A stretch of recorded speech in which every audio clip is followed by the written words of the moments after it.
President Trump has promised to walk away from the Iran nuclear deal by May 12th unless co-signers France, Germany and Britain fix what he says are its serious flaws. Both the president of France, Emmanuel Macron, and the German Chancellor, Angela Merkel, will visit the U.S. this week, urging the president to save the deal. The 2015 agreement curbs Iran's nuclear program. Macron told Fox News it's not perfect, but argues there's no good plan B. What do you have as a better option? I don't see it. The president might just listen to Macron. The two have bonded over their shared maverick reputations, and the White House recently thanked France for joining the U.S. military in airstrikes against alleged chemical weapons facilities in Syria. The Iranian foreign minister is also warning against scrapping the deal, saying if the U.S. quits it, Iran could actually ramp up its nuclear program. We have put a number of options for ourselves, and those options are ready, including options that would involve resuming at a much greater speed our nuclear activities. At the same time, the president and others are dealing with another international nuclear issue as they prepare for a summit with North Korea's Kim Jong-un and tamping down expectations. On Sunday, the president tweeted maybe things will work out and maybe they won't. And the head of the Senate Foreign Relations Committee stated denuclearization is unrealistic. Senator Bob Corker believes Kim Jong-un has no motivation to give up his nuclear ambitions. To think that somebody's going to go in and charm him out of that is not realistic. Is there some progress that can be made? I hope so. But, you know, that's a big hurdle. The president does have some leverage. A senior administration official told the Wall Street Journal that the U.S. will not substantially lift sanctions against North Korea unless it significantly dismantles its nuclear programs. Over the weekend, Kim Jong-un said he is closing North Korea's nuclear test site and suspending long-range missile tests. Those are two promising signs ahead of his summit with President Trump. The president will soon have to make his final decisions on how to negotiate both with North Korea and on the Iranian deal. Heather Sells, CBN News. Thanks, Heather. We'll look at that. I tell you, the president is a tough negotiator. I hope he can hang tough on this one. But it's going to be hard to do. But Senator Corker is probably closer to the truth. What is the incentive for North Korea to give up that stuff? Well, maybe because they haven't worked out the re-entry of some of those missiles. That's the possibility. But maybe they just want to get back into the the world community and all the benefits that offers them. That may be the carrot that can be held out to them. Well, in other news, police in Tennessee are calling a man a hero for saving lives when a gunman opened fire in a busy restaurant, Waffle House, near Nashville. Ephraim Graham has that.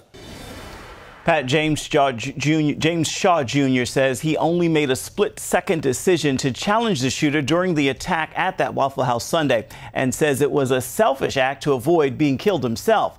The gunman, suspected to be a man named Travis Ranking, was nearly naked and brandishing an assault-style rifle when he opened fire in the parking lot and then stormed the restaurant. He killed 4 people, injured 4 others. He was still on the loose as the day began today. James Shaw forced the weapon from the gunman during that attack yesterday, realizing it was a life-or-death situation. I'm sorry I couldn't get to the guy any faster. People say I saved a bunch of lives, but there's still, people that died, so it still kind of hurts, and I saw those people.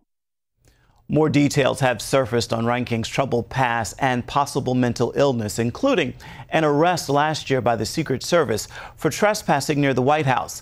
Authorities say police confiscated his weapons during that investigation, including that AR-15 that he allegedly used at the Waffle House. But investigators say Ranking's father got those guns back and gave them back to his son. Barbara Bush was remembered as the First Lady of the Greatest Generation as thousands came together to honor her life at her funeral Saturday. Her son, Jeb Bush, and others praised the beloved mother and grandmother during the ceremony in Houston. She was beautiful till the day she died. She believed in and practiced the principles of honesty, tolerance, decency. President Trump did not attend the funeral to avoid security disruptions, but 4 former presidents did attend, including Barbara Bush's husband, George H.W. Bush, her son, George W. Bush, along with Presidents Clinton and Obama. Former First Ladies Hillary Clinton, Laura Bush, and Michelle Obama, and First Lady Melania Trump. In her last days, Barbara Bush introduced many Americans to a new phrase, comfort care. Lori Johnson shows us what's involved with this end-of-life decision. Not everyone chooses to fight their health issue to the bitter end. Some people, like Barbara Bush, opt for what's known as comfort care instead. Also known as palliative care, comfort care is when a patient decides to end intensive medical treatment. It does not mean the patient stops all medical care. As the name suggests, they still receive ones that make them as comfortable as possible, retaining their dignity. We can't choose when we'll die. God has numbered our days, but we can choose how we will approach that death. If we believe we're going to see God, we're going to see all of our loved ones again. But there are also a lot of other issues that pull on us, some that make us want to stay and continue to work for the Lord. We sometimes hear about people with terminal cancer choosing comfort care, but Mrs. Bush had congestive heart failure and the lung disease COPD. It is both physical care, emotional care, and spiritual care for the person who's going through the death process and for their loved ones. Comfort care is when a patient instructs their doctor to go against the urge to extend life at all costs, costs that can be quite high. In fact, a reported 25% of health expenditures among people over 65 usually occur in the last year of life. The difference between comfort care and hospice care is that hospice is for people who are not expected to live longer than 6 months and typically involves fewer medical treatments, while people receiving comfort care can live longer. Health experts say now is the time to discuss end-of-life issues with our families and make our wishes known. It's not an easy conversation, but one that could minimize a lot of problems down the road. Lori Johnson, CBN News. Not an easy conversation indeed. Pat? Well, it's not, but I commend Barbara Bush. She was a fabulous lady, and this move toward comfort care is exactly the way to go. The amount of money it costs for heroic effort to extend somebody's life for a month or 5 months or something like that, it's just not worth it. It's wrong. And Barbara Bush saw that and said, look, just make it easy on me. I've got congestive heart failure. I've got all these other problems. I know the end of my life is coming. I'm what was she, 92 years old? Well, and her son said that she was so comfortable with the end of her life coming, that she knew where she was going, and she was confident about that. Marvelous lady, but just the idea, look, don't use heroic methods. I mean, you can spend thousands of dollars. You can actually bankrupt your loved ones in those last few weeks of life. It's not necessary. But then they have hospice care and other things like that. But it's important, I think, to recognize we all are going to die. We all are going to die. And there's sometimes that people are strong enough, they can live many years after an illness, which is great. But if you know it's terminal, the doctors know it's terminal, everybody knows it's terminal, do what Mrs. Bush did. That comfort care is the answer. Make them as comfortable as possible and, you know, bless them as they depart this life. I mean, it's just the way you do it. Okay. Well, coming up, meet the wealthy teacher. And no, that's not a contradiction in terms. Danny Kofke shares the blueprint for financial success, no matter how modest your income. He's going to join us live right after this.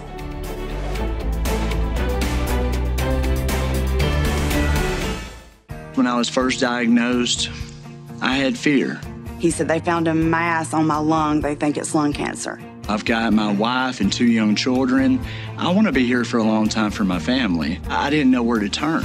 Cancer Treatment Centers of America, they gave us options. They recommended chemotherapy first and then to follow up with radiation. Our integrative model is very important, so all of my patients have access to a dietitian, a naturopathic provider, and pastoral care. We're actually going to integrate all of those services together to help patients as a team. If you or someone you love is fighting cancer, go to cancercenter.com/faith, medicine and technology. He's been doing amazingly well. He has responded to therapy. The warm embrace of the Spirit. It's almost like having a church family at Cancer Treatment Centers of America. It's pretty amazing. Call or go to cancercenter.com/faith. Cancer Treatment Centers of America. Care that never quits. Appointments available now. Tomorrow, a CBN News exclusive. Congressman Steve Scalise takes us back to the place where he should have died. They said maybe one more minute and I wouldn't have made it. And he reveals what helped save his life. God was going to take care of me, and boy, did he ever. And then, a young man wakes up paralyzed from the waist down. I had never experienced that before. See how a dream got him back on the court. I freaked out. Tomorrow on the 700 Club.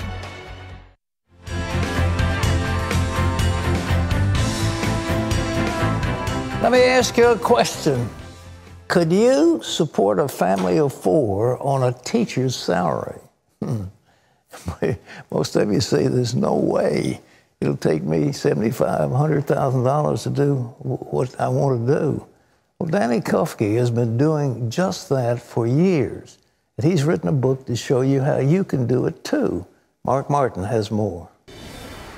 Public school teachers in the United States don't make a whole lot of money. Depending on where you live, the average teacher's salary is around $48,000 a year. Despite the low pay, jobs in education are rated among the most meaningful careers in America. And most who enter the teaching profession do so because they believe teaching is their calling.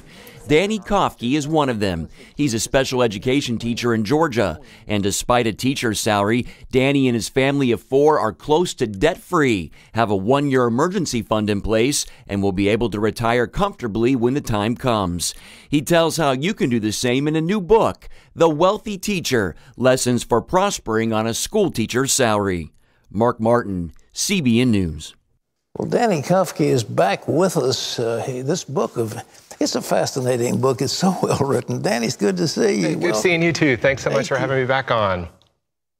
The thing that started your journey was so exciting. You were able to work out so you had a vacation. You and your wife traveled around. You had a wonderful life. How'd you do it? Yeah, that started our careers as teachers, and our marriage actually is we taught overseas for 2 years. We taught at an American international school in Poland, and it was wonderful. It was great. We got married in June and left in August, so we basically had to rely on each other those first 2 years, and that will strengthen your marriage better than any bank account will. But we got to travel, but at that time we also had goals in place of when we moved back to the States, what we wanted to be able to have in our savings account to buy a house, buy cars, those types of things. So we were disciplined enough that every single month we had a set amount before we had a chance to spend it, see it, touch it. We had it transferred to our savings automatically. And then after 2 years, we came home and we had a good amount of money and we were able to kind of start our lives ahead of the game. How much did you get together? We had, at that time, I think we had like $20,000 saved to start off. And was that going to be a down payment of a house? We did some on a down payment. We did some on a down payment on a car as well. Yeah. Yes. Well, what about buying a new car? You don't do that, do you? No, and that I will tell you, that was the one financial mistake I've made in my life, that when we start off, I bought a brand new car, but I will tell you right now, here we are. I bought that car in 2002. I still drive the same car 16 years later, so right now I'm still driving it, and we paid it off in 2 years, so I haven't had a car payment in over 14 years. So I guess I turned the mistake into something positive. Well, how much money do you get from being a teacher? So this is my 15th year teaching, and I just got above, this year I raised up above $50,000 a year. So that's all you get? Yes. Yeah. And I'm in Georgia, so outside of Atlanta. I know it varies places, states to states, but yes, that is what my salary. $50,000 is pretty minimal, isn't it? Yes, you have to know where every dollar's going in order to do well with it. And it's hard to complain because there's a lot of other careers that make less than that. Yeah. But yes, most people would agree $50,000 isn't a lot of money. But you've got to have a budget. Is that tough to put together a budget? Actually, a lot of people think so, but I think it's kind of like a diet. People dread a diet, but when you have it and you know where your money is going, to me, it allows it to go a little bit further. So a budget for us is key, especially on a minimum salary. You have to know how every dollar is being spent. So a budget, it helps that paycheck go a lot further. All right, what do you put in your budget? How do you organize it? Well, you first start off with the giving, tithe. Right. Then you do your major expenses, your mortgage, if you have it, your car payment, those types of things, just everything you spend. And what I recommend for people, and it worked well for us, shortly after getting married, we walked around with a piece of paper and a pencil. That's the kind of guy I am. And we wrote down everything we bought for a month. Now you can do it with an app on your smartphone, whatever way you do it. Yeah. But you have to track your spending so you know where your money's going. And you can make it personal. I can give you general tips. Don't buy Starbucks. Don't go out to lunch. Those things. Yeah. But those don't relate to everyone. If you track your spending for 1 month, it's personal. At the end of the month, you can look down. It's your handwriting. You bought that, and you can see where you can cut back. Nice thing you had a wife that went along with it. She wouldn't have spendthrift. That was an important thing. Well, we had goals in place, and one of her goals was to be a stay-at-home mom when we had children. So having that bigger goal in place, knowing our why, we were able to say no today because we were working towards something. So that's a huge key, is a lot of people don't have goals. And I think Zig Ziglar said, if you aim for nothing, you'll hit it every time. And it's so true. And we're bombarded by advertisements. So if you don't have goals in place, it's really, really tough to save money. Well, how much do you have saved now?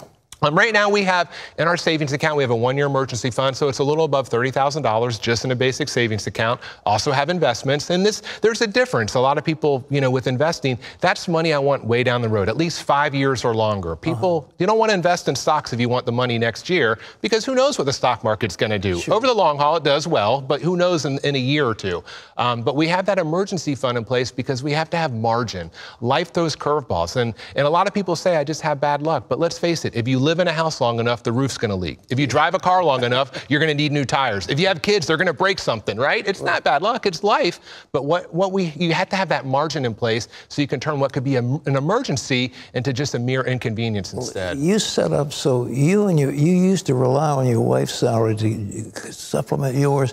But it got so you had children, so she didn't have an income anymore, is that it? Correct. She stayed at home for 8 years while raising our 2 daughters, Ava and Ella. Yes. So we lived on my teacher's salary. At that time, it was about $42,000, $43,000 a year. Well, how did you do that? I mean, I've done some math on what a working woman has to spend just to stay in the job. I mean, actually, it doesn't net a whole lot of money for them, does it? No. And, we kind of did the math, too. With her being a teacher, we didn't have to save all that much, because then when you take into consideration daycare at that time, before the kids were in school, we'd have to pay that. And then we're eating out more probably because you're tired after working all day. So we kind of just looked at the overall picture and realized we didn't have to cut back too much in order to have her stay at home. And it was what we felt was best for our family. So then a lot of those things that we wanted, we could say, no, we're working towards this bigger goal. Was there any tip you want to give people right now? That is there, besides have a budget, it sounds is this something that they should avoid, or to get to the position where they're the wealthy teacher? Right. I think the biggest thing for us is having goals, but also knowing our why. Why are we working on those goals? And like I mentioned, I drive a car that is 16 years old. I left teaching a few years ago, and I had a job where I traveled around the state, put 15,000 miles on my car in 1 year. I could have easily justified buying a car, right? My car, I can't even charge my iPhone in it because it was made before the iPhone was invented, right? But I have a picture, we took our kids to Disney World 1 year, saved up, it was magical. So anytime I want to buy something, I look at that and say, you know what? I don't have a car payment, because then I can invest that money, and one day my future grandkids, I'll be able to do fun things with them. So that is our why of, I know, okay, why am I saving money? This is it. And I think for many people, you have to have that in place, and then it's easier to say no today because you're working on something tomorrow. Well, this is a great book. It's called The Wealthy Teacher. How many people have bought this? Have you had good sales on it? It's very interesting. I haven't quit my day job yet, right? But no, I mean, I've had some good response to it. But it's just, I want to show people, if this school teacher can do it, you can too. I've never taken a finance class in my life, but we're able to figure it out. And that's just kind of what I want to show people, an everyday approach to managing your money. The biggest thing is that you and your wife agree on the way to do it. You're not fighting each other. She's not overspending. You're not overspending. Right. People do that, don't they? That's all the time, and that's a huge thing. I mean, one of the keys to financial success is what? Same spouse, same house, same car, right? You follow those three things, and you'll have money. Same spouse. Keep that in mind, ladies and gentlemen. The takeaway from this book. Well, the book is called The Wealthy Teacher. It's available online. You can find a link to that information on our website, cbnnews.com. Danny Kofke. It's tremendous. The Wealthy Teacher. There's some tips in here that really will challenge you how you can live wealthy on a teacher's salary. Thanks. God bless you. You too. Thank you. All right. Terry, what's next? Well, up next, a 14-year-old girl is rushed to the ER after being hit in the head with a softball. The artery's pumping out blood. There's no place for that to go except to push the brain. That's called a herniation. That usually equates to death. See how an explosion of prayer leads to a miracle. Plus, today is the start of CBN's Spring Week of Prayer, so we're going to be praying for you and your needs when we come back.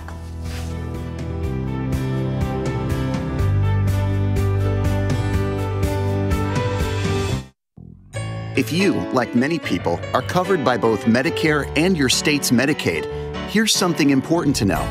Now you could get even more health benefits than you already have. It's the UnitedHealthcare Dual Complete Plan. To find out if you're eligible, it's easy. Call now to talk with us. We can answer any questions you have. Medicaid gives you benefits, and Medicare gives you some too. But a UnitedHealthcare Dual Complete Plan can add even more benefits and features compared to original Medicare. You could have lots of doctors and hospitals to choose from, prescription drug coverage, dental and vision coverage too, all at no additional cost to you. To learn more, a licensed agent can visit your home and take you through everything, step by step. You have Medicare, you have Medicaid. So call now to see if you're eligible or to enroll in a Dual Complete Plan from UnitedHealthcare.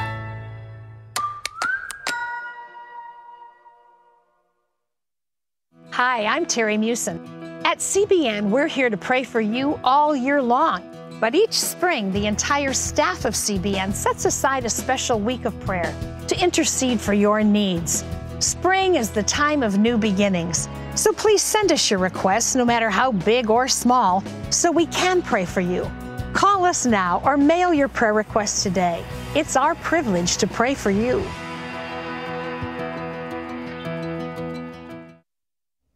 Well, today is the kickoff to our Spring Week of Prayer. So if you haven't sent us your prayer request, we want you to know you still can do that. Just dial 1-800-700-7000.